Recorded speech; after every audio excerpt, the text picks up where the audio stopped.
This is Urban Health Today, and I'm speaking with Dr. Beth McQuiston, neurologist, dietitian, and Senior Global Neuroscience Medical Director for Research at Abbott Diagnostics. She's here to talk about the need to increase awareness for female concussion risks. Thanks for being here today, Dr. McQuiston. Thank you so much for having me, Tamara. I'm glad to have you on. All right, let's get started. Please talk about your background and your work with Abbott Diagnostics. Well, I have been working at Abbott for about 15 years and with a primary focus on traumatic brain injury, along with 300 scientists. We've been working very diligently in the space. I'm a neurologist. I'm also a registered dietitian. I'm very passionate about preventing concussion, assessing concussion, recovering from concussion, and all things brain related. What does the current data tell us about concussion rates in female versus male athletes? And how significant is this gender gap? Well, it's really important that you're covering this because this is something that gets completely missed. And something that people tend to think when they hear concussion is that it's a male problem or specifically a male football That's player right. problem. Right. That's what we always hear about. When in fact, when you look at female sports versus male sports, women have a higher rate of concussion across every single contact sport compared to men. Not only that, but when we get a concussion, we have more symptoms and we have more time that we remain injured. We have more post-concussive symptom in terms of months after the first injury. So not only do we have a worse injury, a higher rate, we get more symptoms and they last longer. What makes women more vulnerable to concussions and have longer recovery times? Oh, I'm glad you asked. The primary things would be three. Number one, our structure and our neck structure tends to look different than men. Not all women, but overall, statistically, we tend to have more of a thin, less muscular neck, so that protects us less.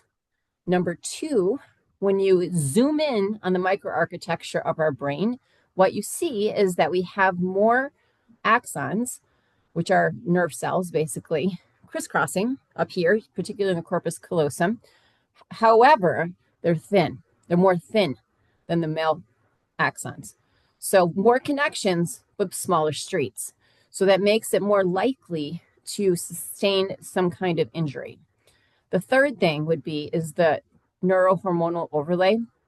We know that with women, we have varying fluctuating levels of hormones. Sometimes our progesterone levels are here, sometimes our progesterone levels are here. Right. And what we have seen in our studies is that when women get a concussion, when their progesterone levels are higher, what happens is those levels drop right into the basement very quickly, almost like an elevator going from the top floor to the bottom floor very, very fast, right?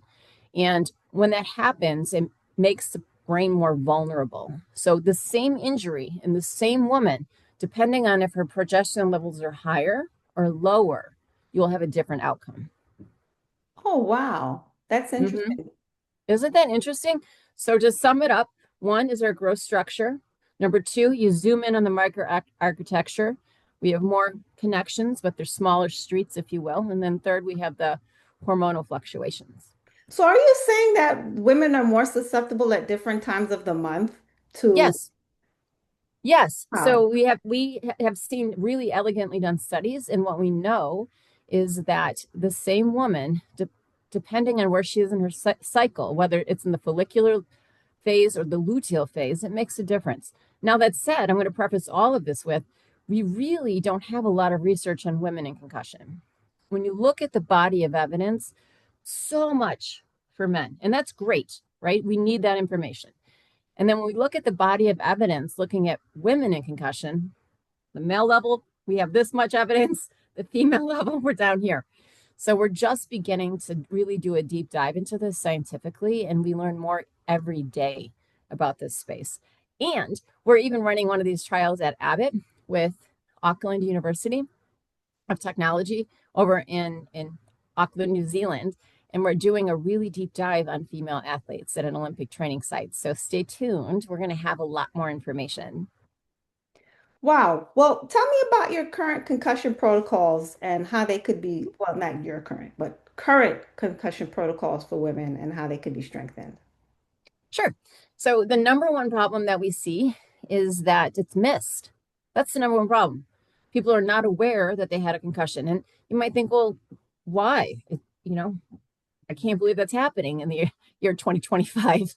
However, let me tell you, when I was still working clinically, it's really hard to know sometimes if somebody has had a brain injury. If somebody twisted their ankle, they come in, the ankle's big, it hurts, right? Right. That's obvious that you can see that there's a problem. When you injure your brain, the brain has a really hard time knowing that it's been injured.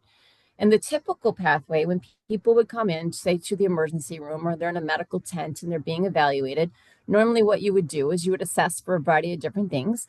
One of them would be something simple like what year is it? What's your name? Another thing you would do is assess if people are spontaneously talking. And then the third thing you would do is you would have them follow a command. So you would say, close your eyes, make a fist, something like that. And then you get a perfect score. It's something called the Glasgow Coma score.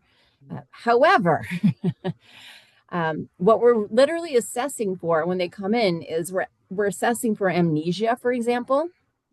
So you would actually ask your patient, do you remember if you forgot anything?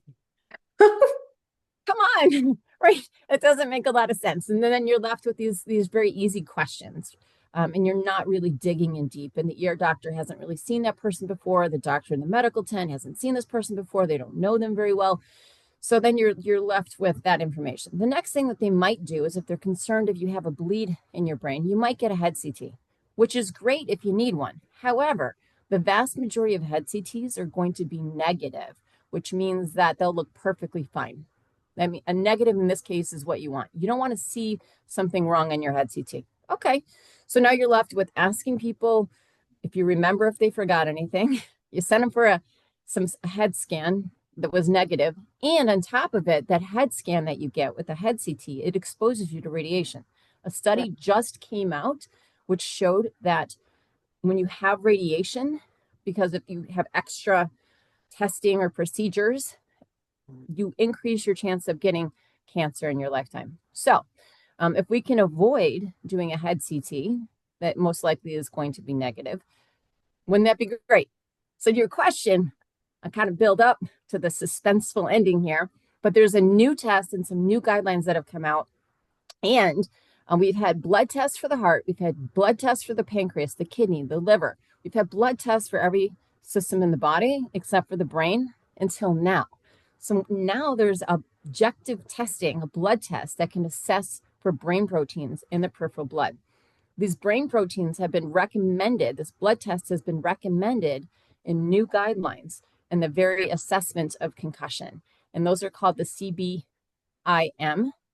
guidelines. They were published in Lancet Neurology. So now, just like when you came in, somebody has chest pain, you don't ask them, do you have mild, moderate, or severe chest pain, right? You do Right. a blood test and you do an EKG.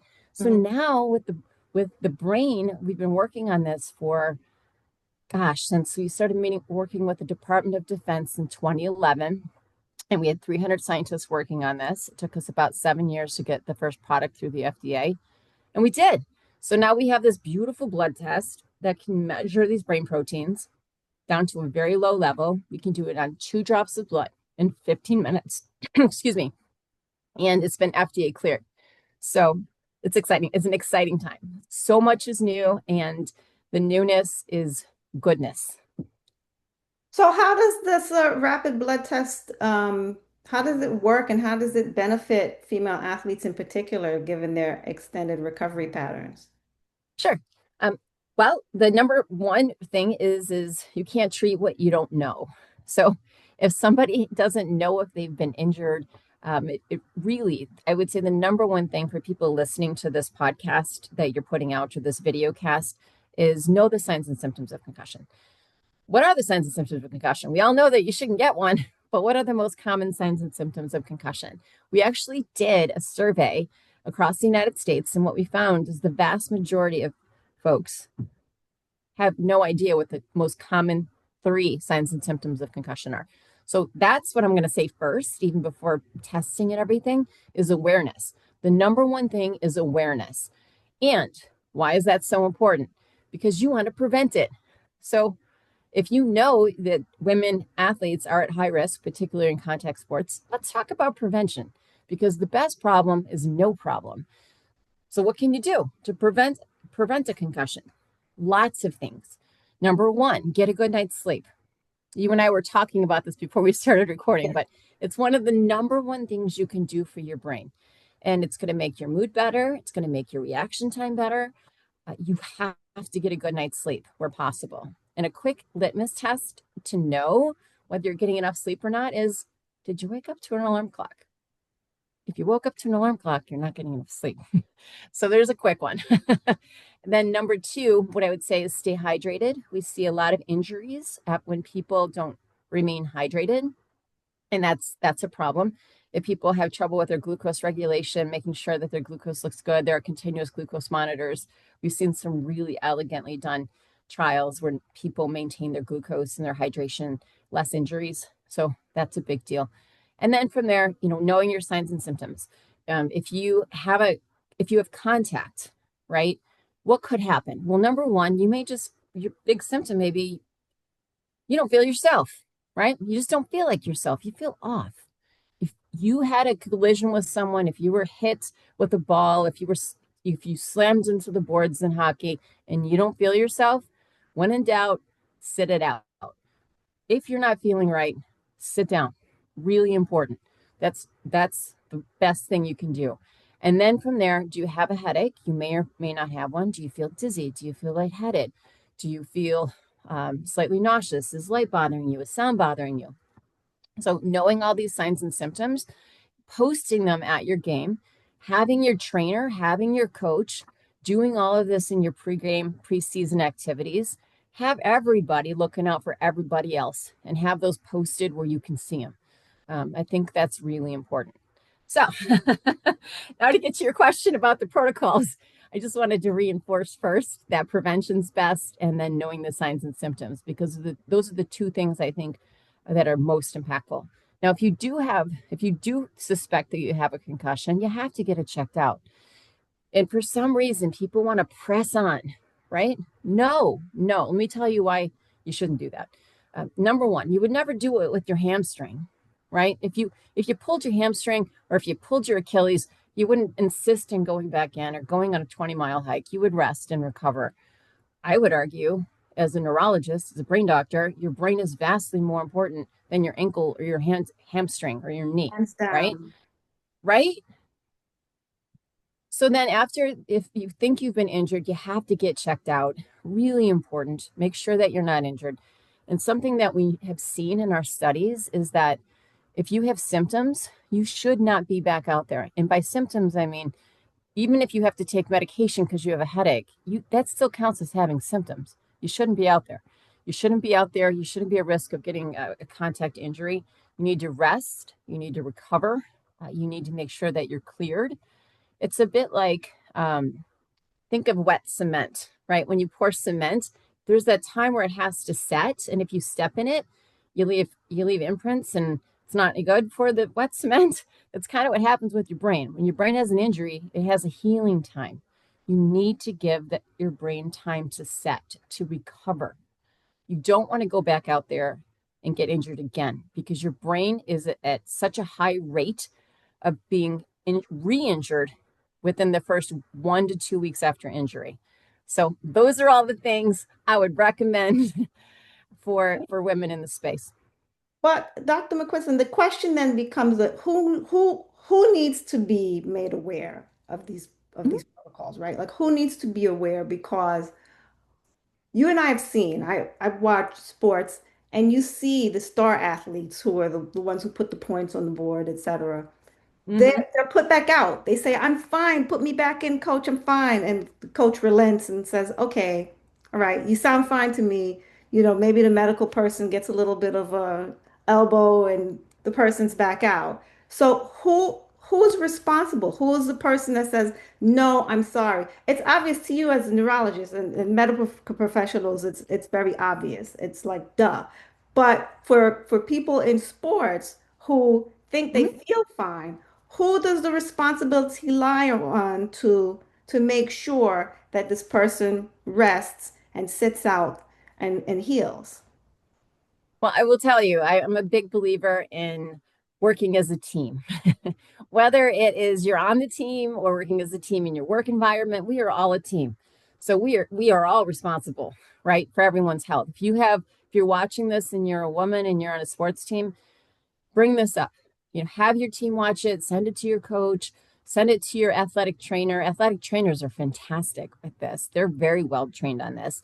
So I think a lot of it is awareness and learning about this before you're in the heat of the moment, right? And then I have seen that athletes do want to go back out there, and I understand that, but they have to understand that, and actually I've heard them say, but I'm going to let my team down. No, no, no. You're going to let your team down if you get re-injured and you're out for the entire season. If you Right. have a concussion, your brain is at risk of getting another one, and that second one will be worse. That third one will be worse. That is the nature of these injuries. So really, understanding from a sports psychology perspective that your team wants you to be healthy. Your team is rooting for you just as much as you're rooting for them. So you're not letting your team down by going back out. You're letting your team down by by doing that, right? You have to rest and recover so you can be there for your team. It's a little bit like when you're on a plane and it says, if you're traveling with a minor, put your own mask on first. You Right. can't be there for your team if you haven't looked out for yourself. So I would say, looking out for yourself. If you've got a loved one that's on a sports team or does any kind of sports, send them this video cast. I think it's important. Send it to your athletic trainers. Our athletic trainers are a treasure. They know so much about concussion. Have a nice session with your coach. You can get a local athletic trainer to give a talk at the beginning of the season or the middle of the season to bring them on board. There are a variety of podcasts. I've gone down and given talks at local high schools on concussion protocols. There are so many people that want to help. And I think the best time to do that is before you're in the game. So build the right foundation, get the right information, have it handy, know what to do. And if you're on a team that doesn't have a concussion protocol, get one, right? Work as a team to figure it out and get those rules of the road posted to keep everybody safe. Just out of curiosity, how often are athletes referred for blood tests of that nature? Well, these tests are pretty much brand new. so Oh, okay. So this is not. so it took a while, yeah. When the DOD came to us, if I may Mhm. take you down a history lane here for a minute, when they came to us back in 2011, and they had found a way to help assess brain injury, and they found this blood test. And what they found with the blood test is that when the brain was injured, it was a bit like pinata candy. You hit the pinata, the candy falls out, we measure the candy. And that's what the DOD found with these brain proteins. Your brain proteins should be in your brain. Your brain proteins should not be in your peripheral blood. So what they found is when you could measure these brain proteins in the peripheral blood, it meant something. So they came to us in 2011, and here was their request. Are you ready? I'm listening. Okay. They said, we'd like you to measure brain proteins. No one's ever done it before, but we'd like you to do it. And we'd like you to measure two of them at the same time on 2 drops of blood. We'd like you to measure it down to the picogram level. And just to frame that for you, Tamara, 1 picogram is the amount of weight of DNA in one hummingbird cell. So really, really low.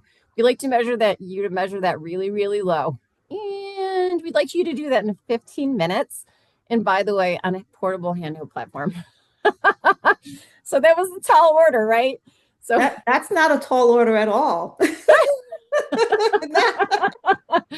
yeah, so we said, okay. So we rolled up our sleeves. We got our best and brightest, right? We have the best and brightest scientists here at Abbott. We had them working on it, and we saw that it was going to work, and it was amazing. So then we reached out to collaborative partners such as Track TBI, and we continued to work with the Department of Defense. And then you have to work really very meticulously on this for quite some time. And then these products were then taken through the FDA, and then they were FDA cleared. And what does that mean? So it means that they're cleared for a particular reason. And the current reason that they are cleared is to rule out the need for a head CT. So what you're looking for on these tests is these brain proteins to be low.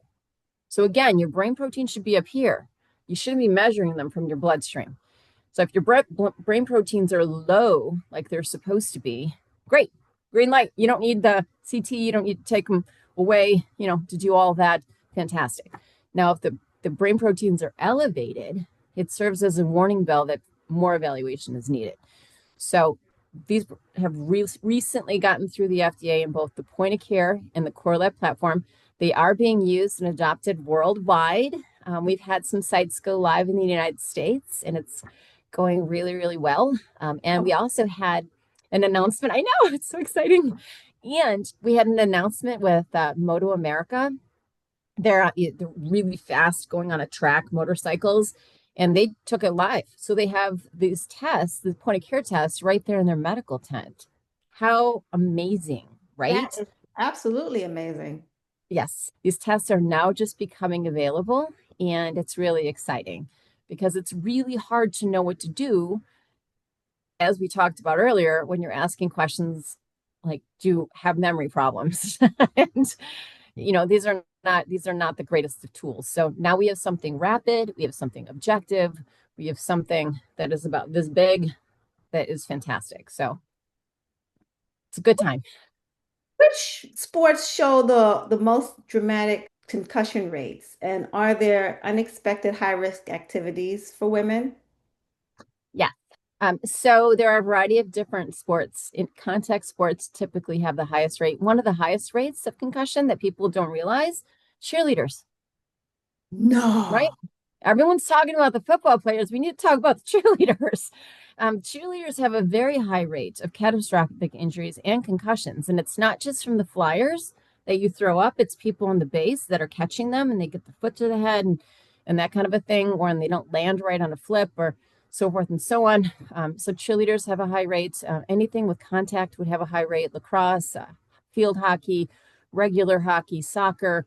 If you're looking at just sports in general, soccer is one of the most popular, so it's going to have a higher rate. But when you look at catastrophic injuries, cheerleading is very, very high. Yeah, I would say that's an unexpected high-risk activity. I would have never thought of that, but that makes a lot of sense. Oh Right, my goodness. right. And the football players are certainly important, and we want them to have the awareness for the football players. But let's pan across here and look at our cheerleaders. Our cheerleaders are also at high risk, and let's talk about them too. I spoke recently to another neurologist, and he talked about testing. This is, slightly off topic, but it was for cognitive impairment. And he talked about person-centered testing, how the testing that the current testing doesn't take into account how people live their everyday lives. Have you found anything like that in terms of the concussion protocols, like the questions don't really I mean, you talked about how the questions don't make any sense, but could the questions be, I guess, changed to reflect what's really going on when a traumatic brain I'm injury? glad you asked. It's because the new guidelines just came out in Lancet. They Mhm. have that modifier in there. So the old guidelines didn't. Starting in May, our NIH combined with NINDS comprehended that along with 14 other nations in the world. And they have a whole category to comprehend modifiers. So that would include things like, does the person have a history of headaches or migraines? Do they have a history of depression, anxiety, these kinds of things? Were they drinking at the time? All of those things are really important to really get the nice 360 of what's actually going on. And what I would love to, if I may, talk a little bit about, why does it matter? So why does it matter if we catch these concussions? I hear that sometimes from people. Well, what's the big deal? What can you do? Wait a minute. You would have someone rest their twisted ankle. Why the lack of regard for the brain? The brain is you. It's your memories, it's your feelings, it's everything, right? It's what you are. So what I would say is there's a lot of reasons to know if someone's been injured or not. Number one, the most important is you want to prevent re-injury. And that brain needs time to heal. And it's particularly vulnerable in that next 1 to 2 weeks. So you have to give people time to heal and then have a graduated, appropriate supervised return to activity, right? The next really important reason is you need to be aware that this person will be at risk of other concussions. Well, why is that? Well, even when the symptoms go away, what we see in really well done imaging trials is that there's still some things going on, remodeling, and maybe your reaction time is slightly off, or your balance is slightly off in a way that you don't even, may not even know. It may be imperceptible to you. However, it can put you at increased risk. That slight half a second or microsecond of how you would normally have responded in the game can be off a little bit. So then it puts you at risk of getting injured. So things like that people don't realize. And then the next big bucket is what we know is if after someone's had a concussion, if you follow them out for 5 years, 10 years, 20 years, they are at a slightly increased risk of having anxiety and depression. We're not sure why that is, but it's there.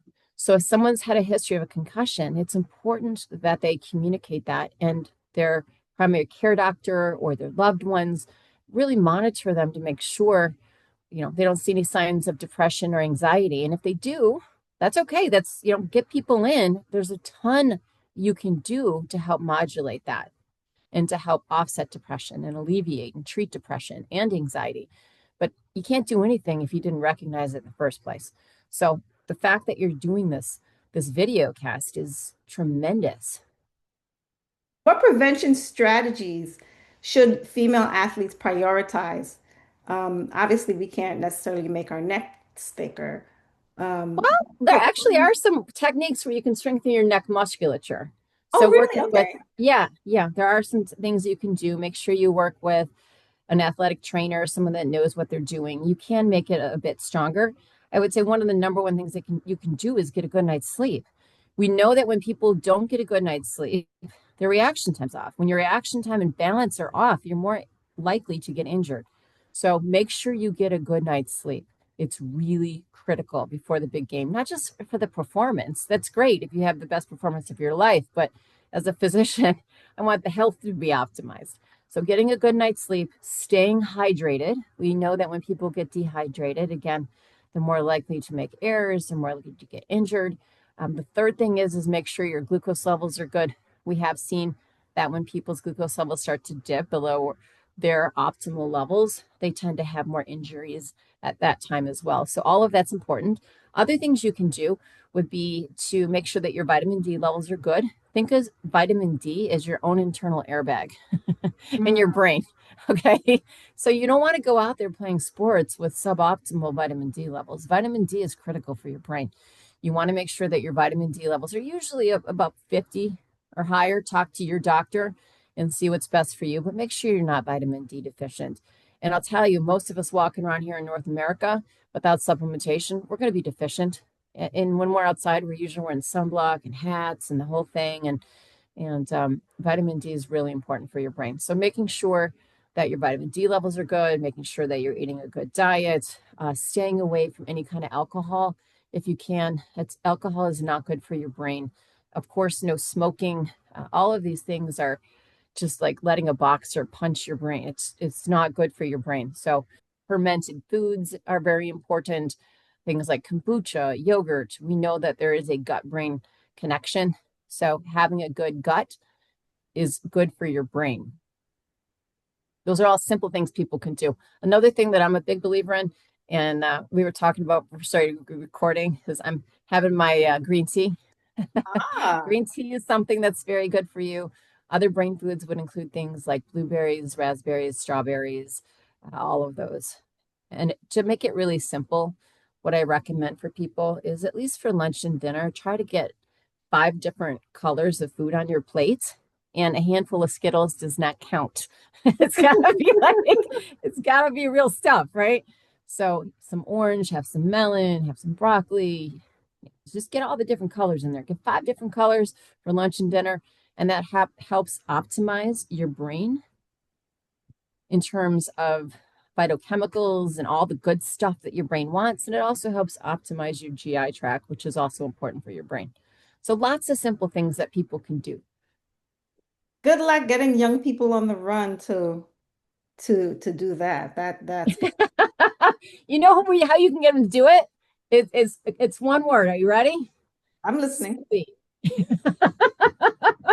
Smoothies are great. They love the smoothies. You just take it and you blenderize all that stuff together, and now you have a tasty, refreshing beverage. They don't have to sit there and eat it, raw. They can just have it nice and whipped together with their banana and everything else. Absolutely true. You're right. Um, what should female athletes and their families be aware of in recognizing concussion symptoms? Reaction time, yes, but if you're performing at a high level already, a slight imperceptible dip might not register, right? Mhm. You're right. So people are not aware that their reaction time is off or their balance is slightly off. In fact, they think that they're fine. They also don't realize that they have memory problems, or they may not realize that their personality has changed or that they're more irritable. So, which can influence their interactions with their teammates. So, I think looking at all of the signs and symptoms would be really helpful. There's a really great resource called Concussion Awareness Now that people can go to for more information. And the best time to look up this information is not after you've been injured, but certainly feel free to do so then, but is to look at it in advance. So after this video cast, after watching it or listening to it, go to that website, check it out, print out the information, make a little card for yourself, whatever you need to do, put it in your notes app and see what the most common signs and symptoms are, and have everybody on your team know what those are. It could be something simple as a personality change. That can be a sign of concussion. Also, changes in sleep habits. Sometimes people sleep less, sometimes people sleep more. Sometimes it's just their performance is slightly off, and it's hard to put their finger on why. Mhm. And you just have to give your brain that time to heal and rest and recovery. And what we see is that after an injury, people typically need a little bit more sleep. You know, just like if you sprained your ankle, you would need time and rest off of it. Your brain is very metabolically active. And when it's injured, it needs to rest and recover and regain. Where do you see concussion care for female athletes heading over time? And is there more research that's needed? Like what research gaps did you see that need filling? Yes.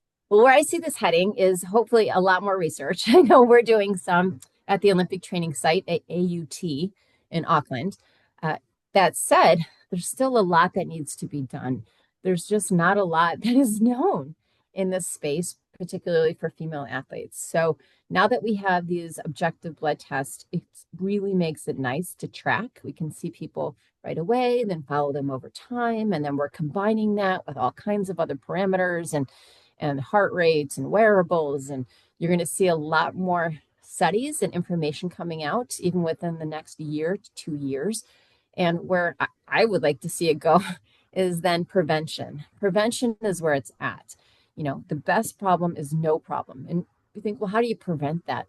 Well, we could track and say, well, we see when women don't hydrate enough, or they don't drink a Gatorade or an electrolyte or Pedialyte before their match, we see that there's more injuries. Like we could do a study that looks at something like that. And then we can come out and say, oh, I recommend 1, 2, 3. So I would like to see more data in the prevention space, and we're looking at that. And then from there, I'd like to see more in the recovery and optimizing different protocols for that as well. And then 3, of course, now that we know the staggering number of women that have this that have been completely missed, like an iceberg beneath the surface, hopefully previous athletes that are listening to this might think, you know what, maybe I had a concussion. Maybe I should go talk to somebody. Or, gosh, I did have a concussion and maybe I do have some depression and I need to go get that checked out and treated so that I can feel better. Right. That's where I hope this goes, that it can help women chart their own course and their own destiny to live exactly the kind of life that they want to lead. I feel like this blood test should be required for all athletes. Otherwise, so many slip through the cracks. I just don't see how, when I'm thinking about the symptoms, they're so slight that There. a Yeah. young person would miss them. A coach, maybe not the athletic trainer, but I think a person assessing themselves would miss these things. I think a blood test, and it's a fairly simple blood test, it sounds like. I think that should be a requirement for athletes. What do you think? Well, I can tell you that the Spanish Olympic Committee used it in the past. So I know it's starting to garner traction, and then Moto America is using it. So I think now that these tests are available, we're going to see them being adopted more and more, which is really exciting because you want people to get the best assessment and care and triage that they can. So we'll see where this all goes. It's a really exciting time. Yeah, I'm I think this excited. topic is so important. Yeah, I because really Go this ahead. blood work is proof positive. If nothing else, it's proof positive that this person is injured and absolutely needs to take time to heal their brain. Then it's not a question. It has to be, it's a mandate, right? Well, for this blood test, the current claim is to rule out a need for PET CT. To your Right. point, we're looking at future claims, and there are papers on that. So there are papers looking at what do these blood tests that things that leak from the brain, what do they mean? What does it mean Ah, when you have more brain proteins? And we can measure that. So we're doing studies right now, and what we're seeing from the collaborative research is that the levels do mean something. mhm. It goes back to that pinata candy. If you hit the pinata a little bit and a little bit of candy falls out, your levels will be here. If you hit the pinata more, more candy falls out. If you really took a baseball bat to that pinata and you shredded it, a Mhm. lot more of the candy is going to fall out. So we're seeing that when you are measuring these brain proteins and they're getting into the peripheral blood and they're very high, it means something. So when you ask about the future directions, that's what we're absolutely looking at. And and we are seeing more adoption in medical tents where you have a healthcare professional there that can take the blood, have assess the patient. Moto America is our first big sports collaboration, which is really exciting. And we're doing research at the Olympic training site in Auckland, looking at a wide swath of athletes. It's a first of its kind study, and we're looking at women, all different ages, all different sports. So we'll have a ton of data coming out of that. Of interest, the PI there, her name is Dr. Patria Hume. She's a former world champion rhythmic gymnast, and she's Ah, also a PhD. She's the PI over there, and we also have a really broad uh, network of researchers that are integrating, and we're getting a lot of samples from all across New Zealand in different kinds of sports. And an interesting fact is that New Zealand, actually Auckland, has one of the highest rates of concussion in the world. Now, is it because they're more athletic and they're outdoors more and they're doing more life expanding activities? Maybe, but it's also probably because of the way their healthcare, they capture a lot of the data. yeah, So it's a perfect spot to really look at this. And we're going to be seeing all of these recommendations as they come out. And my hope is that these blood tests, to your point, will be wherever they are needed most, whether that is, on a medical tent on the sidelines, whether that is in a busy hospital setting. When people show up and they need answers, I would like them to have a rapid, objective test right. to give to them, to give them an answer. That's a future I'm looking forward to, let me tell you. Me too. Yeah, Me too. really exciting stuff. It Dr. is. Beth McQuiston, thank you for your work in this field and thank you for your time today. Thank you, Tamara. It's been an absolute pleasure. And thank you to everyone listening to this. Go take care of your brains and go take care of your teammates and your loved ones.